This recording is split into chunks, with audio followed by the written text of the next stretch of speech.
हुई बाबा की दूसरी मुरली है 27/2/72 की, जिसमें बाबा कहते हैं होली हंस बनने का यादगार होली है ना। बाबा ने स्पेशल शब्द दिया है होली हंस। आप है सदा बाप के संग में रहने वाली, रूहानी रंग में रंगी हुई आत्माएं होली हंस। टाइटल दिया है बाबा ने, रूहानी रंगने वाली होली हंस होली हंस है ना। गुण ज्ञान धारणा से संपन्न है ना। होली हंस क्यों कहा बाबा ने? होली हंस माना गुण ज्ञान धारणाओं में संपन्न। हाँ, बाबा कहते हैं जो सदा होली रहते हैं उन्हों के लिए सदा होली ही है। पवित्र, होली माना पवित्र, जो पवित्र रहते हैं इसलिए होली। मन बुद्धि की शुद्धि। तो सदा बाप के स्नेह, सहयोग और सर्वशक्तियों के रंग में बाप समान रहने वाली आत्माएं सदा काल की होली मनाते हो, वह अल्पकाल की सदा काल की मनाते। हाँ, क्योंकि सदा तो हम बाबा के संग में रहते हैं, बाबा के रंग में भी रंगते हैं, तो सदा काल की होली मनाते हैं। सदा होली मनाने वाले सदा बाप के साथ मिलन मनाते रहते हैं, सदा अतीन्द्रिय सुख में व अविनाशी खुशी में झूमते और झुलाते रहते हैं। कौन? अविनाशी खुशी में रहने वाले होली हंस, जो सदा अतीन्द्रिय सुख में रहते हैं, है ना। वो अविनाशी खुशी में झूमते और झुलाते रहते हैं। सदा अतीन्द्रिय सुख में रहना यही झूलना है। ऐसी ही स्थिति में स्थित रहने वाले होली हंस हो। लोग अपने को उत्साह में लाने के लिए हर उत्सव का इंतजार करते हैं जी, क्योंकि उत्सव उनमें अल्पकाल का उत्साह लाता है जी। लेकिन आप श्रेष्ठ आत्माओं के लिए हर दिन तो क्या, हर सेकंड उत्सव ही है, अर्थात उत्साह दिलाने वाला है ना। बाबा की याद हमें क्या दिला देती है? उत्साह। रोज ही उत्सव है, हर सेकंड उत्सव है। अविनाशी अर्थात निरंतर उत्सव ही उत्सव है। क्योंकि आपके उत्साह में अंतर नहीं आता है तो निरंतर हो गया ना। जी बाबा, निरंतर हो गया। तो होली मनाने के लिए आए हो, वह होली बनकर होलीएस्ट या स्वीटेस्ट बाप से मिलन मनाने आए हो, होलीएस्ट बनकर स्वीटेस्ट बाप, वह अपने सदा संग में रहने के रंग का रूहानी रूप दिखाने आए हो। होली में अल्पकाल की मस्ती में मस्त हो जाते हैं ना, तो क्या अपने अविनाशी ईश्वरीय मस्ती का स्वरूप अनुभव करते हो? जी बाबा। जैसे होली की मस्ती में मस्त होने के कारण अपने संबंध अर्थात बड़े छोटे के भान को भूल जाते हैं, सबके साथ मिल जाते हैं, आपस में एक समान समझकर मस्ती में खेलते। मन के अंदर जो भी दुश्मनी के संस्कार एक दो के प्रति होते हैं वो अल्पकाल के लिए सभी भूल जाते हैं, क्योंकि मंगल मिलन दिवस मनाते हैं, है ना। होली में सब भूल जाने का, एक दो को बस मिलना है ऐसा समझते। तो ये विनाशी रीति रस्म कहाँ से चली है? ये रस्म चलाने के निमित्त कौन बने हैं? हम तो बने ना। हम यहाँ हर बातों को भूलकर एक बाबा की याद में सबके साथ मिलजुल जाते हैं ना। और किसी के प्रति नफरत आती है? किसी के प्रति नहीं आई, वो आत्मा ही देखो तो फिर बस कहाँ नफरत आए। तो ये चलाने के निमित्त कौन बने? आप ब्राह्मण। अब भी जब होली अर्थात पवित्रता की स्टेज पर ठहरते हो व बाप के संग के रंग में रंगे हुए होते हो, तो इस ईश्वरीय मस्ती में यह देह का भान व भिन्न भिन्न संबंध का भान, छोटे बड़े का भान, सब विस्मृत होकर एक ही आत्म स्वरूप का भान रहता है ना,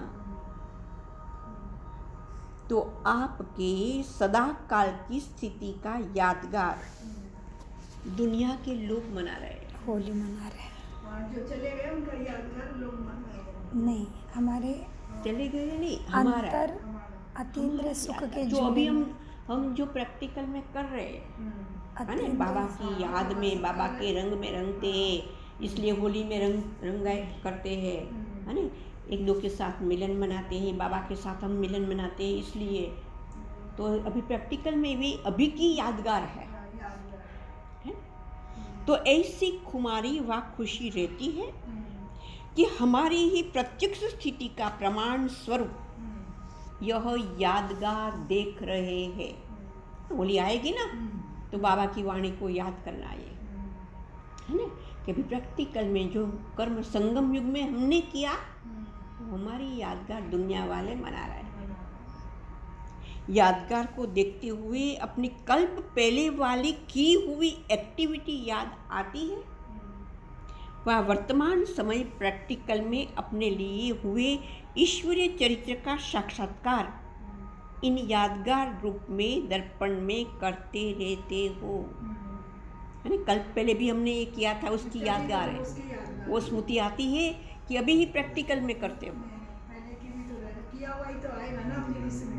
तो अपने चरित्रों का यादगार देखते हो ना, अपनी स्थिति का वर्णन अन्य आत्माओं द्वारा गायन के रूप में सुनते हो ना, है ना।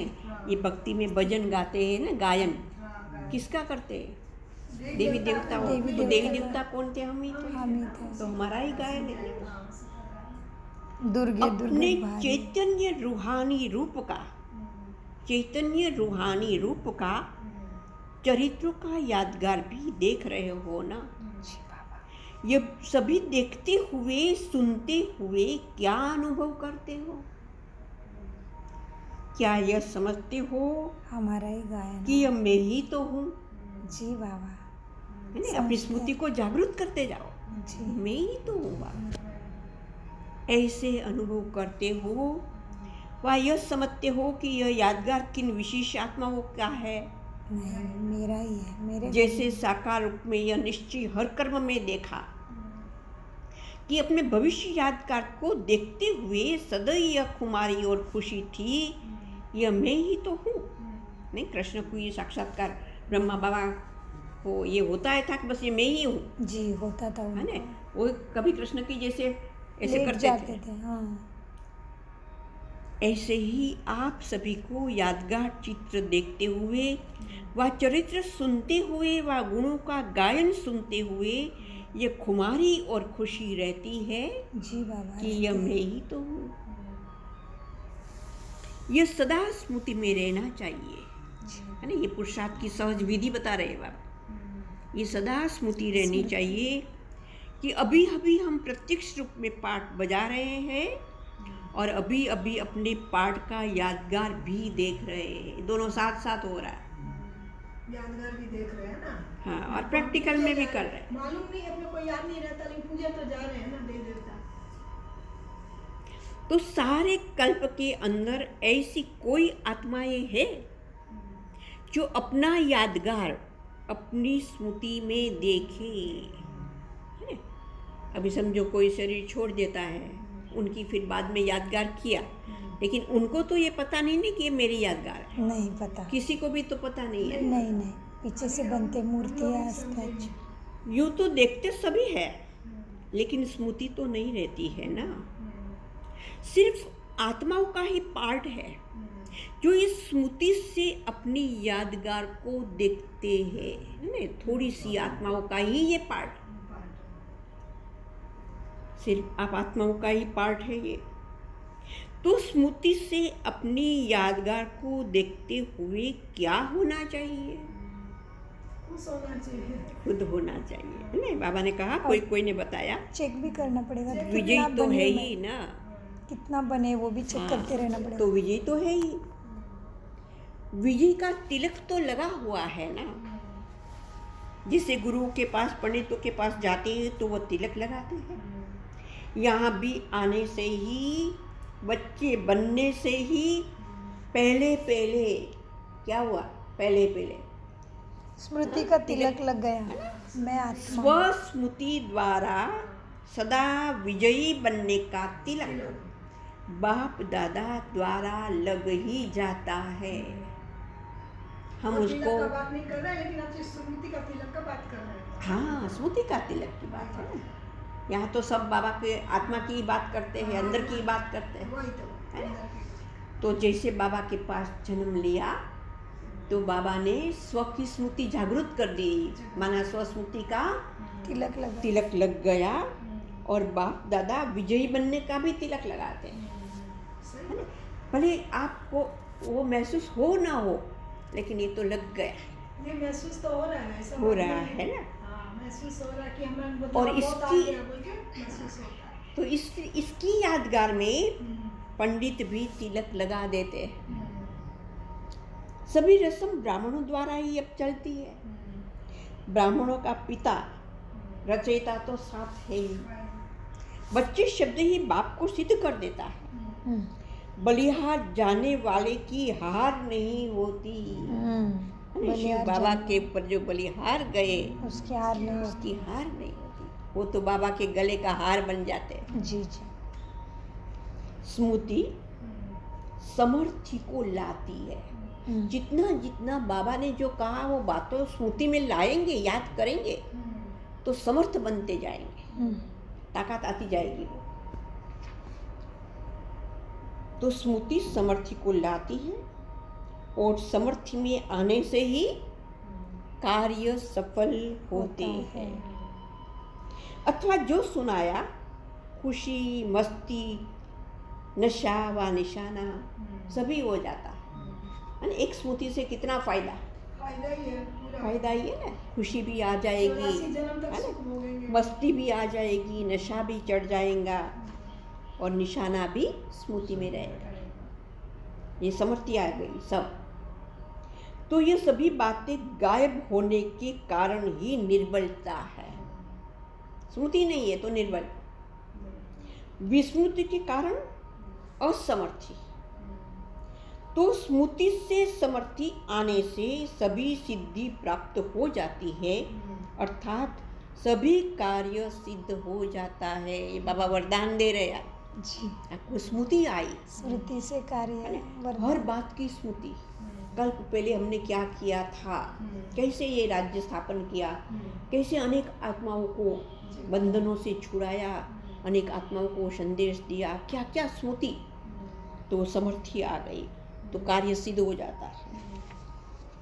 स्वस्मृति में रहने वाला सदैव जो भी कार्य करेगा, वह जो भी संकल्प करेगा, उसमें उसको सदा निश्चय रहता है कि यह कार्य हुआ पड़ा है। व यह संकल्प सिद्ध हुआ ही पड़ा है। अर्थात ऐसा निश्चय बुद्धि अपनी विजय व सफलता निश्चित समझकर चलता है। निश्चय ही है जो ऐसे निश्चित सफलता समझकर चलने वाले हैं, उसकी स्थिति कैसी रहेगी, उनके चेहरे में क्या विशेष झलक दिखाई देगी। निश्चय तो सुनाया ना कि निश्चय होगा। कौन सा निश्चय होगा? कि विजय हमारी निश्चिंत है। विजय हमारी निश्चित है। लेकिन उनके चेहरे पर क्या दिखाई देगा? रूहानियत। जब विजय निश्चिंत है तो निश्चित तो निश्चिंत भी रहेगा ना। निश्चित दिखाई देंगे।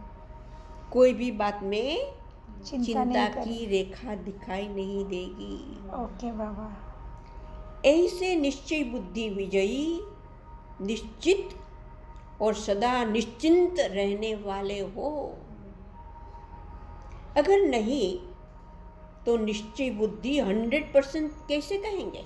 अच्छा। अगर आप चिंता में रहते हो, आपको निश्चिंत तो नहीं है, भगवान के निश्चित बीच नहीं है, हाँ। तो बाबा कहते हैं 100% नहीं कहेंगे, कम है। भले आपको निश्चय है कि पर बाबा कम। बेटा है। 100% निश्चय बुद्धि अर्थात निश्चित निश्चित विजयी और निश्चिंत, एकदम कोई चिंता नहीं, ऐसे निश्चिंत। सिर्फ बाप में निश्चय को कोई निश्चय बुद्धि नहीं कहा जाता है। बाप में निश्चय बुद्धि साथ साथ अपने आप में भी निश्चय बुद्धि होनी चाहिए, और साथ साथ जो भी ड्रामा के हर सेकंड की एक्ट रिपीट हो रही है उसमें भी 100% निश्चय बुद्धि चाहिए। ड्रामा है बाबा, ड्रामा है ना, कल पहले वो ड्रामा फिक्स था तो हो गया, तो इसको कहा जाता है निश्चय बुद्धि। जैसे बाप में 100% निश्चय बुद्धि हो ना, उसमें संशय की बात नहीं है। सिर्फ एक में पास नहीं होना है, सारे निश्चय में अपने आप में भी इतना ही निश्चय होना चाहिए कि मैं भी वही कल्प पहले वाली बाप के साथ पार्ट बजाने वाली श्रेष्ठ आत्मा हूँ, और साथ साथ ड्रामा के हर पार्ट को भी इसी स्थिति से देखें कि हर पार्ट मुझ श्रेष्ठ आत्मा के लिए कल्याणकारी है। जब ये तीनों प्रकार के निश्चय में सदा पास रहते हैं, ऐसे निश्चय बुद्धि ही मुक्ति और जीवन मुक्ति में बाप के पास रहते हैं।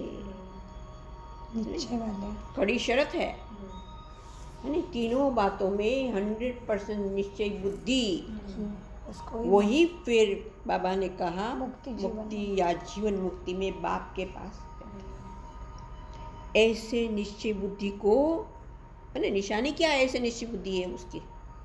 सदा उड़ते हुए दिखाई देंगे, हल्के दिखाई देंगे। बाबा कहते हैं ऐसे निश्चय बुद्धि को कब क्वेश्चन नहीं उठता। अच्छा, ओके। क्यों क्या की भाषा निश्चय बुद्धि की नहीं होती है।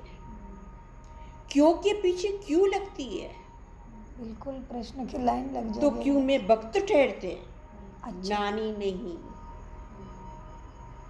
आपके आगे तो क्यों लगनी है ना। जी बाबा, हमारे आगे क्यों लगेगी, हम नहीं क्यों में आएंगे। हाँ, तो क्यों में इंतजार करना होता है। इंतजार की घड़ियां अब समाप्त हुई। इंतजार की घड़ियां है भक्तों की, ज्ञानियों की नहीं। ज्ञान अर्थात प्राप्ति की घड़ियां, अब बस प्राप्त करना है, बस प्राप्ति की घड़ियां, मिलन की घड़ियां। ऐसे निश्चय बुद्धि हो ना, ऐसे निश्चय बुद्धि आत्माओं की यादगार यहाँ ही दिखाई हुई है।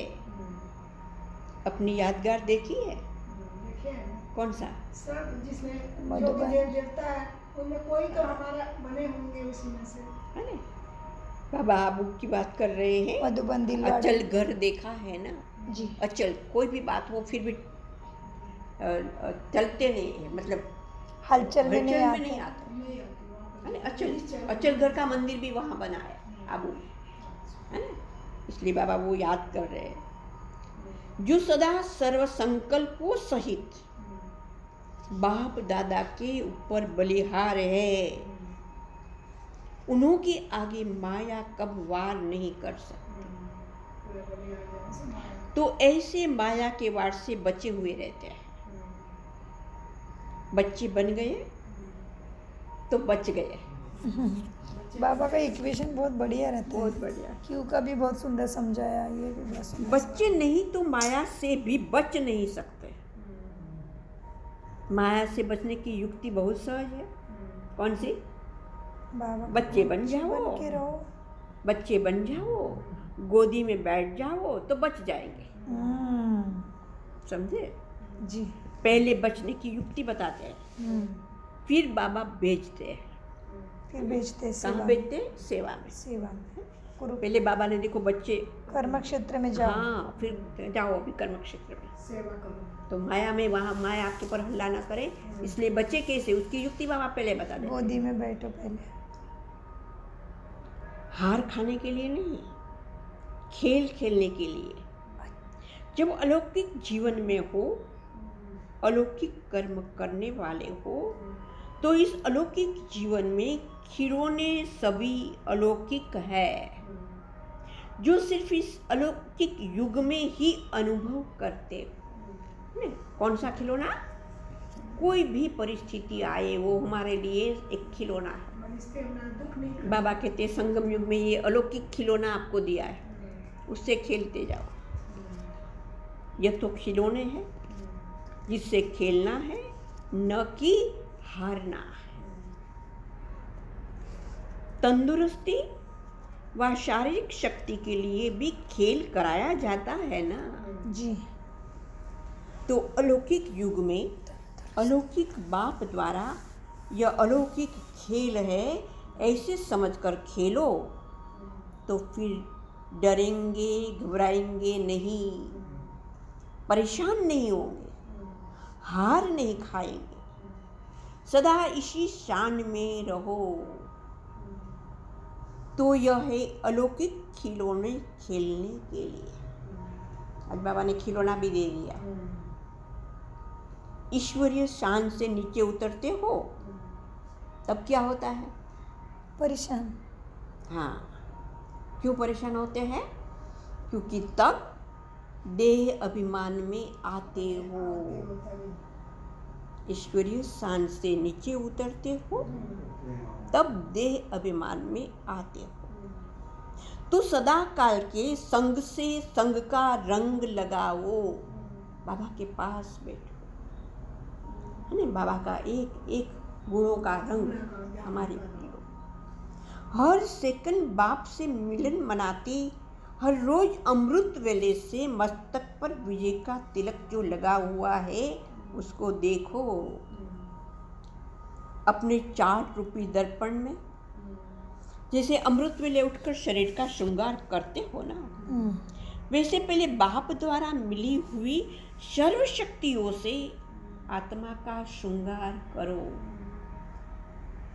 जो श्रृंगार किए हुए होंगे वह क्या निशानी उसकी? जो श्रृंगार की हुई आत्मा है दिखाई देगी, चमक रही है, चमकते शक्ल दिखाई देगी, रूहानी दिखाई देगी। चमकते की बाहर की बात हुई, अंदर की बात बाबा कहते हैं जो श्रृंगार किए हुए होंगे वह संहारी मूर्त भी होंगे। सहारा मूर्त, सबका सहारा नहीं, संहारी। सिंगार। संहारी माना सिंगार। विनाश करने वाले, खत्म करने वाले। अच्छा, सिंगार। संहार, का संहार करने। शक्तियों को दिखाया है ना, शक्तियों को राक्षसों संहारी को रूप मारते दिखाया हैं, है। हर शक्ति को आप देखो, उसको जैसे ममता रूप भी दिखाया है, प्यार रूप दिखाया है, पवित्र रूप दिखाया है, शांति रूप दिखाया है, ऐसे साथ ही साथ में संहारी रूप भी दिखाया है, राक्षसों को मारने वाले। हाँ, सिंगार। तो हमें भी ऐसा बनना है ना, अपने अंदर की बुराइयों को खत्म करने के लिए, है ना? सिर्फ अपनी नहीं, दूसरों को भी, है ना? इसलिए बाबा कहते हैं जो श्रृंगार किए हुए होंगे वह संहारी मूर्त भी होंगे। ओके सारे विश्व में सर्वश्रेष्ठ आत्माएं हो ना जी, तो श्रेष्ठ आत्माओं का श्रृंगार भी श्रेष्ठ होता है जी। आपके जड़ चित्र द्वारा सदा श्रृंगारे हुए रहते हैं। शक्तियों व देवियों के चित्र में श्रृंगारी मूर्त और संहारी मूर्त दोनों है। तो रोज अमृत वेले साक्षी बन आत्मा का श्रृंगार करो। क्या श्रृंगार करेंगे आत्मा का? शक्तियों से, गुणों और शक्तियों मेरे अंदर कितनी भरी मैंने, गुण और शक्ति, एक एक गुण उसके पर फोकस करना है, एक एक शक्तियों पर फोकस करना है। वो शक्ति मैं ले रही हूँ, आज मैं सामना करने की शक्ति बाबा से ले रही हूँ, है ना? आज मैं मधुरता का गुण बाबा से, ऐसे अलग अलग, और वही एक चीज़ पर फोकस, है ना? तब वो आएंगे हमारे अंदर। तो आत्मा का श्रृंगार करो, करने वाले भी आप हो, करना भी अपने आप को ही है।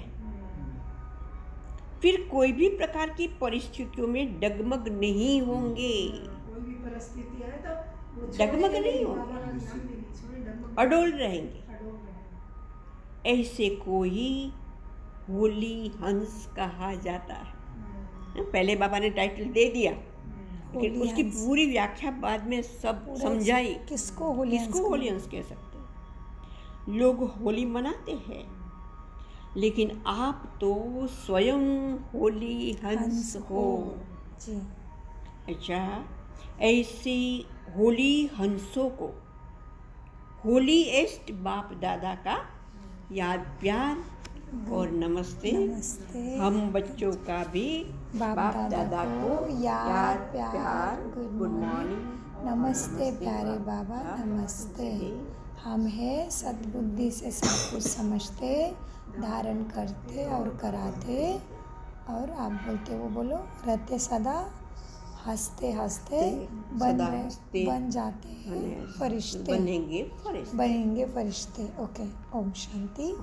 मीठे प्यारे बाप दादा का अनगणित शुक्रिया, शुक्रिया शुक्रिया शुक्रिया। ओम मीठा बोलो धीरे।